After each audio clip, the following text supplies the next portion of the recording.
gonna grill short ribs the easy way. We have about 2.5 pounds of short rib here, about a teaspoon of salt. Just cover it up with sea salt on all sides. This will help tenderize the meat. We're gonna use black pepper, some garlic powder, chili powder, smoked paprika.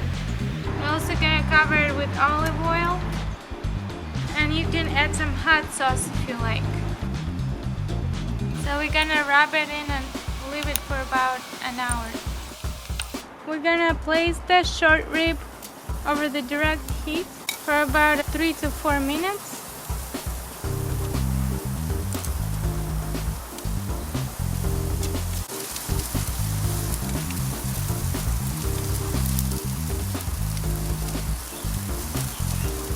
It's been a couple of minutes. We're gonna go ahead and flip it on the other side. It's charred pretty nicely.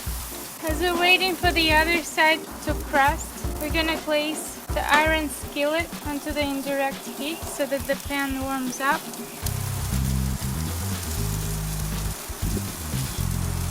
And we're gonna flip it once again on the side so that it cooks evenly.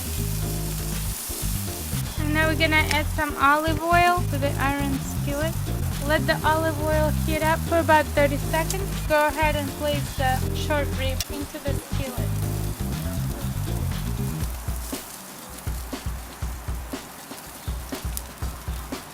We're gonna add some beer to tenderize it. And then cover it, leaving our vents open, and grill it for about 30 minutes. We're gonna check on them, and we're gonna go ahead and flip it. We're gonna move it to the direct heat and let it cook for another 20 minutes to half an hour. We're gonna check the meat again. It's been about 15 minutes. It looks ready to me. It's cooked through and tender, so we're gonna take it out.